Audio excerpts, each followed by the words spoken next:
সুপ্রিয় শিক্ষার্থীবৃন্দ, আসসালামু আলাইকুম।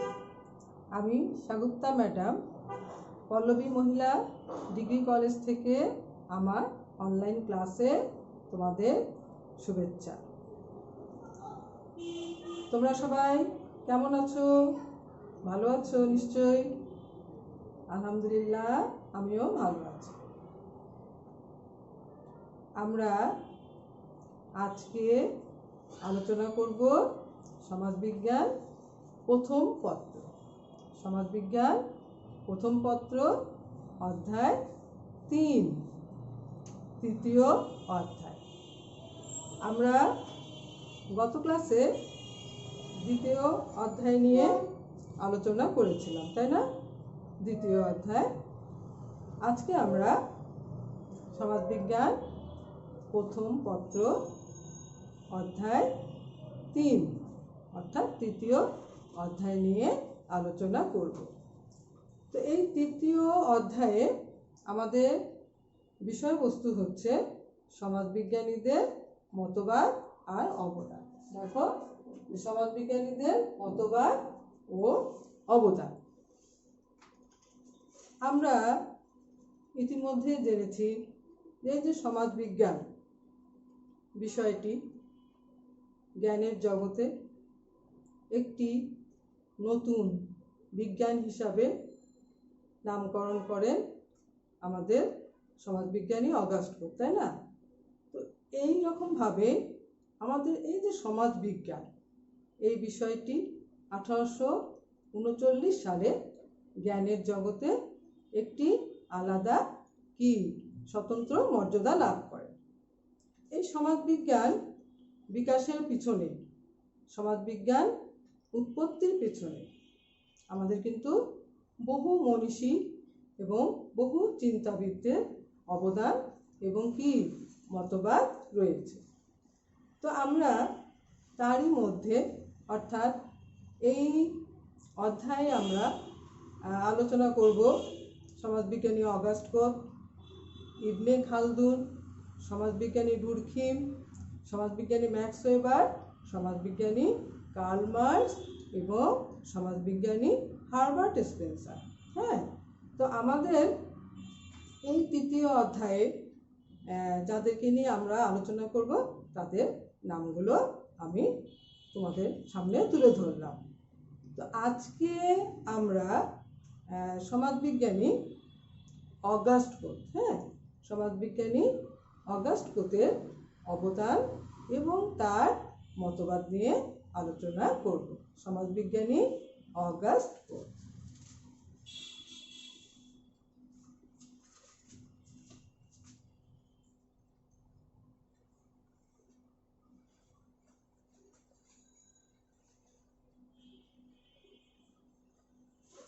সমাজবিজ্ঞানী অগাস্ট।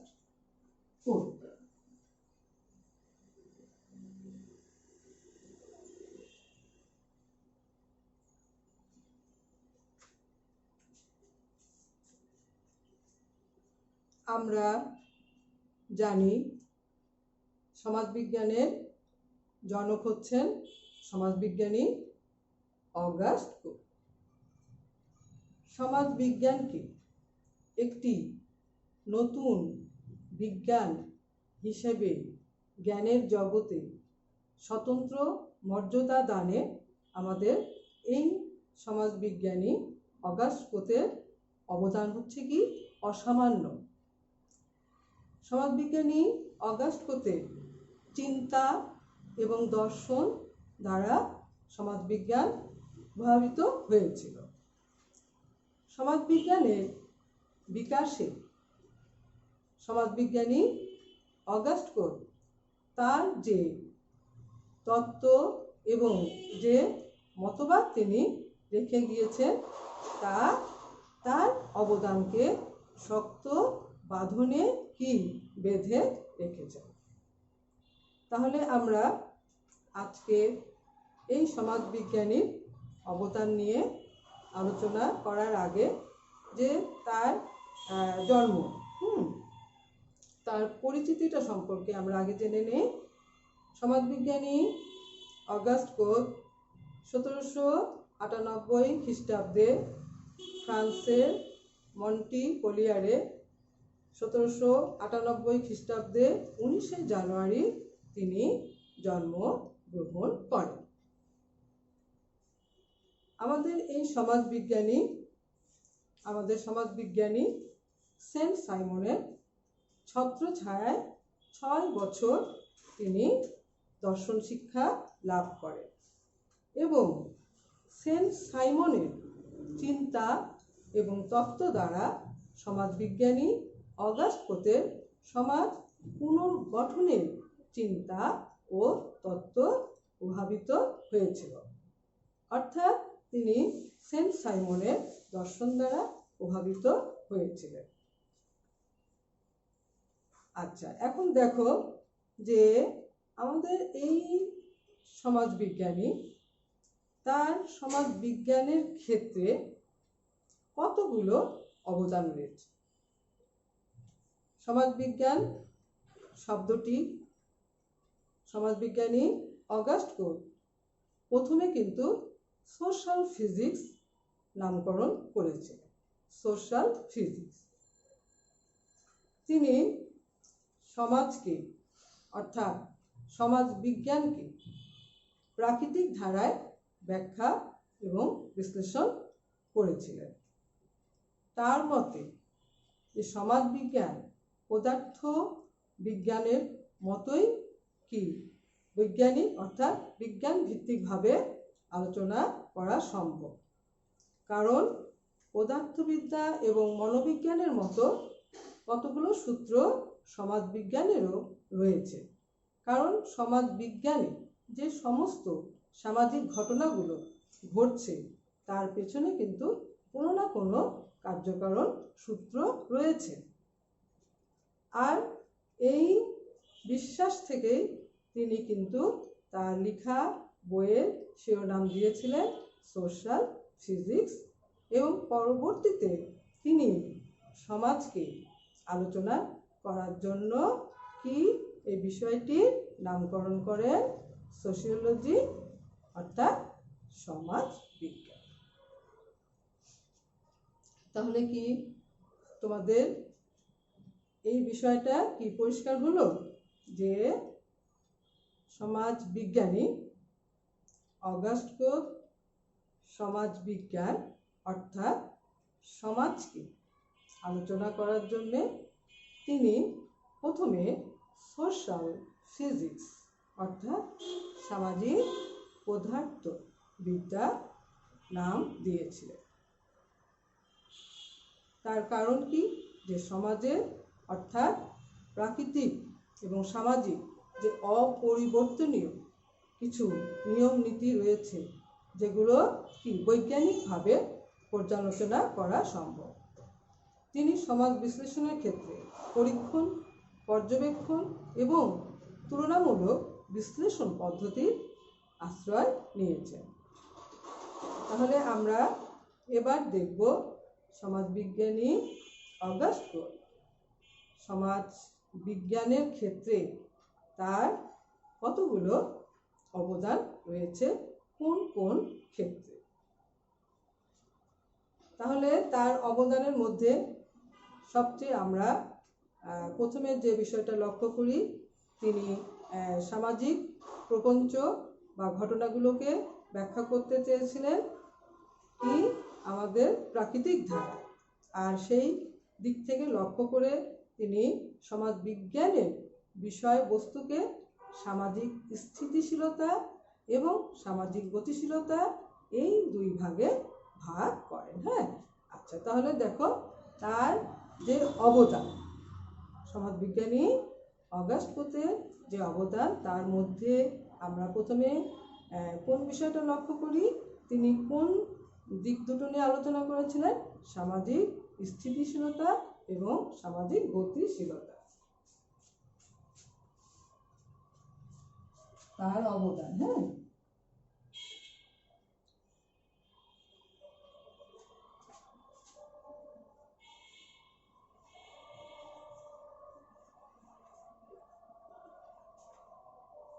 এক হচ্ছে সামাজিক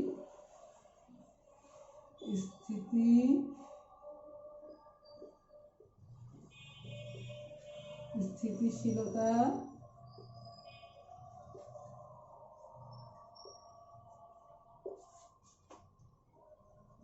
ও সামাজিক গতিশীলতা।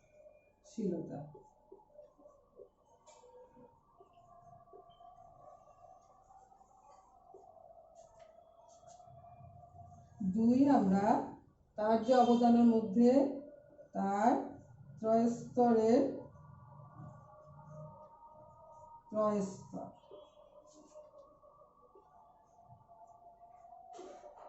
সূত্র বা তত্ত্ব।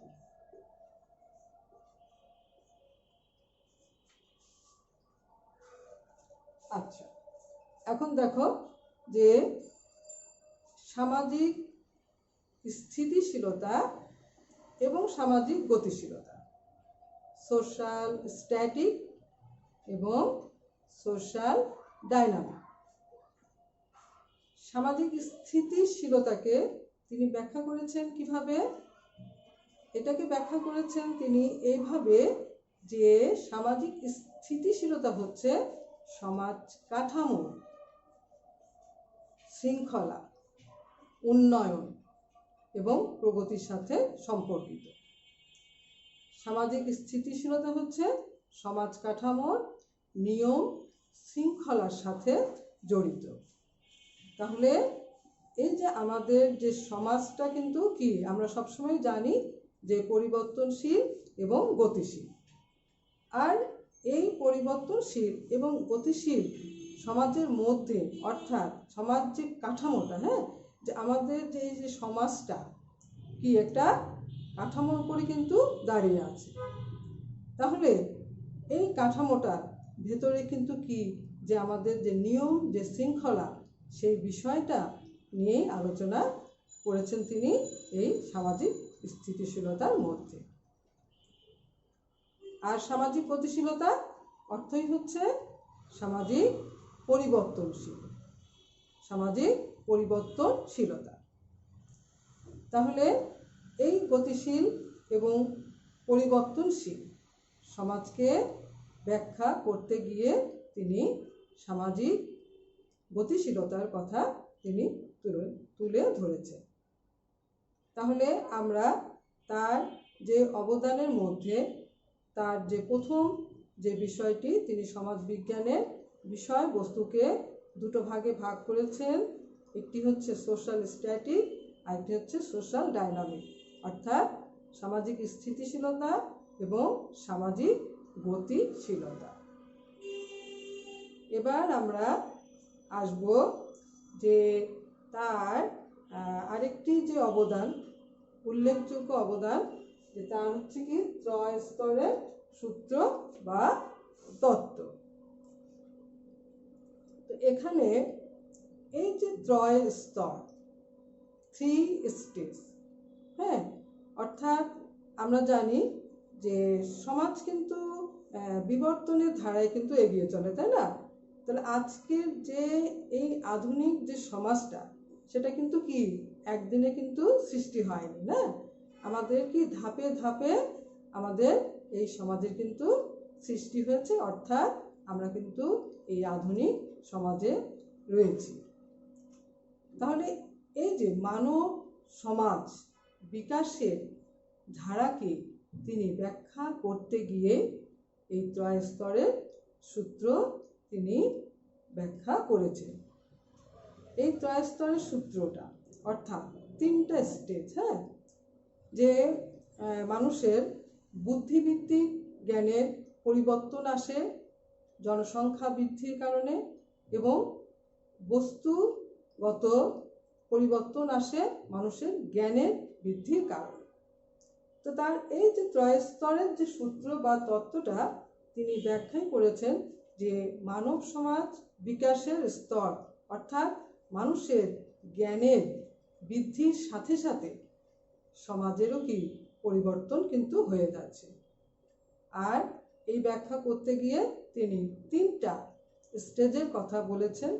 একটা হচ্ছে কি ধর্মতত্ত্ব, দ্বিতীয়ত হচ্ছে অধিবিদ্যা, আর তৃতীয়ত হচ্ছে দৃষ্টবাদ। কি কি? ধর্মতত্ত্ব, দ্বিতীয়ত হচ্ছে অধিবিদ্যা, আর তৃতীয়ত হচ্ছে কি? দৃষ্টবাদ। হ্যাঁ, এই স্তরের মধ্যে আমরা কি দেখি? এর মধ্যে আবার আমরা এই তিনটা স্টেজ দেখি। একটা হচ্ছে ধর্মতত্ত্ব, দুই হচ্ছে অর্থাৎ অধিবিদ্যা,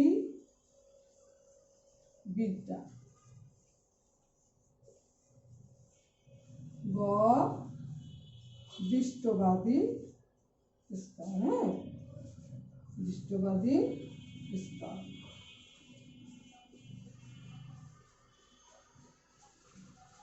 ধর্মতত্ত্ব হচ্ছে থিওলজিক্যাল স্টেজ, অধিবিদ্যা হচ্ছে মেটাফিজিক্যাল, আর আমাদের দৃষ্টবাদ হচ্ছে পজিটিভিজম স্টেজ।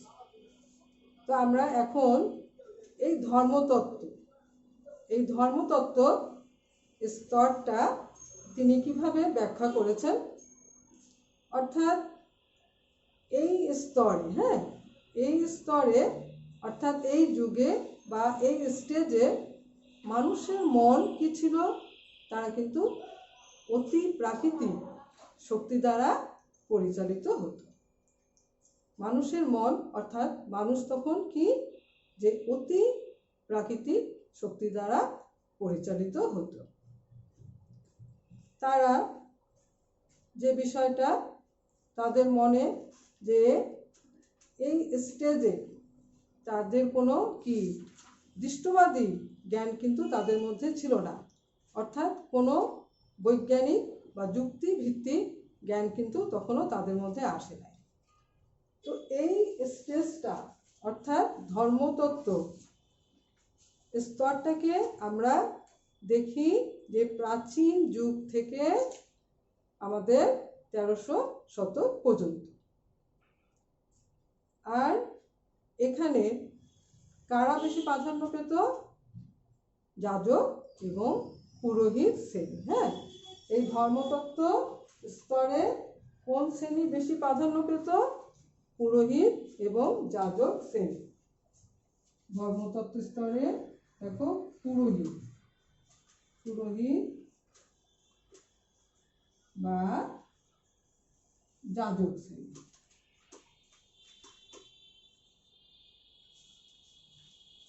আর এই জন্যেই এই স্তরটাকে সমাজবিজ্ঞানীরা কি সামরিক, হ্যাঁ, সামরিক যে কাঠামোটা সেটা বলে তারা উল্লেখ করে।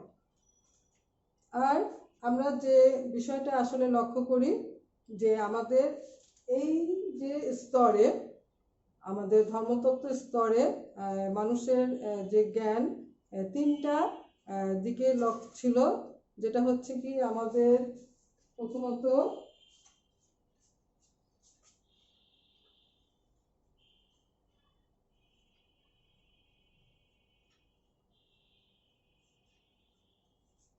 এই ধর্মতত্ত্বের মধ্যেই কিন্তু তোমরা খেয়াল করবে যে হচ্ছে বস্তুবাদ, হচ্ছে বহুদেববাদ, আর হচ্ছে একেশ্বরবাদ।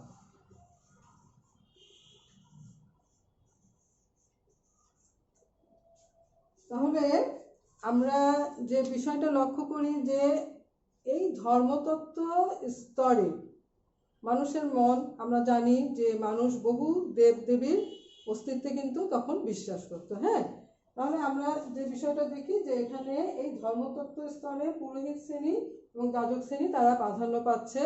আর এখানে যে বিষয়টা তারা বস্তুবাদ, হ্যাঁ, আর হচ্ছে বহুদেববাদ, আর হচ্ছে একেশ্বরবাদ।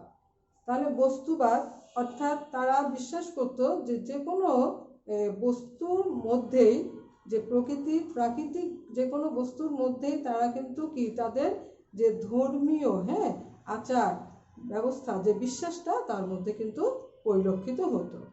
আর বহু দেববাদ অর্থাৎ তারা এই স্তরে বহু দেবদেবীতে তাদের বিশ্বাস ছিল। আর এই স্তরেরই সর্বশেষ স্টেজে এসে অর্থাৎ এই পর্যায়ের শেষে এসে তাদের মনে ধীরে ধীরে একেশ্বরবাদের ধারণাটা সুস্পষ্ট হয়ে ওঠে। তাহলে এই যে ত্রয়স্তর সূত্র বা ত্রয়স্তর তত্ত্বটি কিন্তু খুবই গুরুত্বপূর্ণ, এবং এই তত্ত্বটি থেকে কিন্তু কি আমাদের সৃজনশীল প্রশ্ন হয়। হ্যাঁ, তো তোমরা খুব ভালো করে দেখবে, বইতে খুব সুন্দর করে পড়বা। আচ্ছা, তাহলে আমাদের গেল হচ্ছে ত্রয়স্তরের সূত্র এবং সামাজিক স্থিতিশীলতা এবং সামাজিক গতিশীলতা। আর আমরা এবার ব্যাখ্যা করব যে আমাদের হচ্ছে কি দৃষ্টবাদী স্তরটা। হ্যাঁ, দৃষ্টবাদী স্তর। দৃষ্টবাদী স্তরে আমাদের অধিবিদ্যা। এবার আমরা সেকেন্ড যে স্তরটা সেটা হচ্ছে অধিবিদ্যা অর্থাৎ মেটাফিজিক্যাল স্টেজ।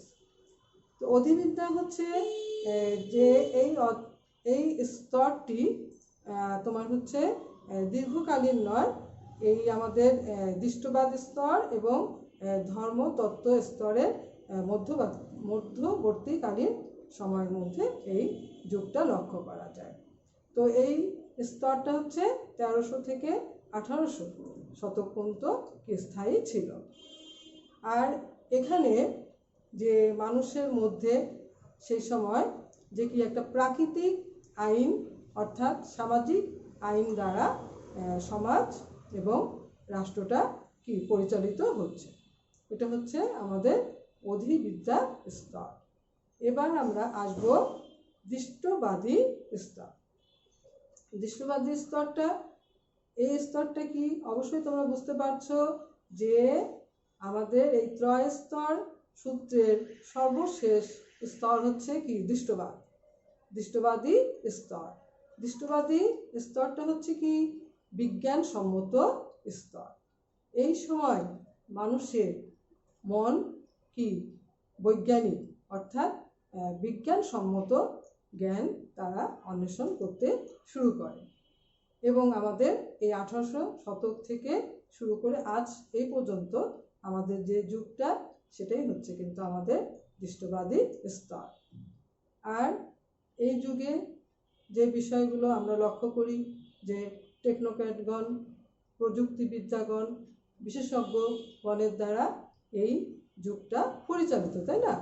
এবং এই স্তরে আমরা শিল্পপতি এবং পুঁজিপতি সমাজ আমরা লক্ষ্য করি, অর্থাৎ শিল্পবাদ এবং যে পুঁজিবাদ সমাজ ব্যবস্থাটা আমাদের এই দৃষ্টবাদ স্তরে আমরা লক্ষ্য করি।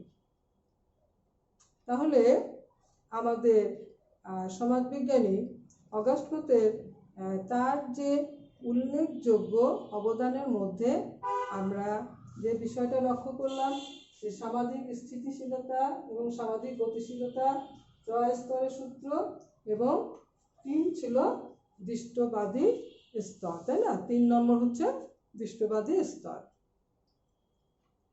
তা আমাদের এই সমাজবিজ্ঞানী তাকে আমরা জানি যে সমাজ বিজ্ঞানের জনক বলা হয়। তো তার এই সমাজ বিকাশের ক্ষেত্রে এবং সমাজ বিজ্ঞানের ক্ষেত্রে তার কিন্তু অনবদ্য অবদান রয়েছে, এবং তিনি আমাদের সমাজকে অনুধাবনের জন্য, ব্যাখ্যা বিশ্লেষণ করার জন্যে তিনি কিন্তু নামকরণ করেছেন। তো আমরা তার আরেকটি যে উল্লেখযোগ্য অবদান হচ্ছে কি যে দৃষ্টবাদ। সমাজবিজ্ঞানী অগাস্ট ক্লতকে দৃষ্টবাদের জনক বলা হয়। কাকে সমাজবিজ্ঞানের দৃষ্টবাদের জনক বলা হয়? সমাজবিজ্ঞানী অগাস্ট ক্লতকে দৃষ্টবাদের জনক বলা হয়। হ্যাঁ, এটা তোমরা অবশ্যই মনে রাখবে। তো এই যে দৃষ্টবাদ অর্থাৎ পজিটিভিজম, এই দৃষ্টবাদকে তিনি ব্যাখ্যা করেছেন বৈজ্ঞানিকভাবে। এই স্তরটা অর্থাৎ এই যে দৃষ্টবাদ, এখানে মানুষের জ্ঞান অনেক উন্নততর পর্যায়ে পৌঁছে যাবে। তিনি সমাজের বিশৃঙ্খল যে অবস্থা সেটা থেকে বেরিয়ে আসার জন্য তিনি সমাজে কি প্রগতির কথা তিনি বলেছেন, যে কখনো মারামারি যুদ্ধ করে নয়, বরং কি আমাদের সমাজের মধ্যে শৃঙ্খলা ফিরিয়ে আনার জন্যে কি আমাদের প্রগতির দিকে এগিয়ে যেতে হবে। আর তার যে দৃষ্টবাদ সম্পর্কে তিনি যে আলোচনাটা করেছেন, যে সেখানে তিনি বলেছেন যে দৃষ্টবাদ এখানে তিনটি ক্ষেত্র রয়েছে। একটা হচ্ছে কি, আমরা লিখি এখানে,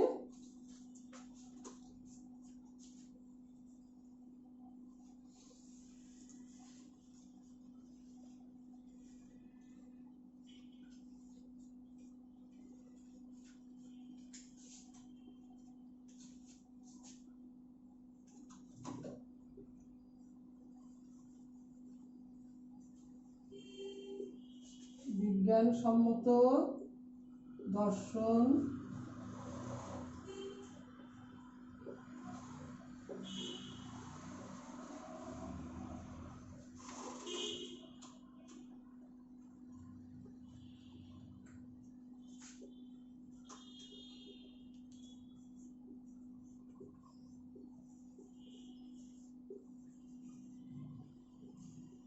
হচ্ছে দৃষ্টবাদ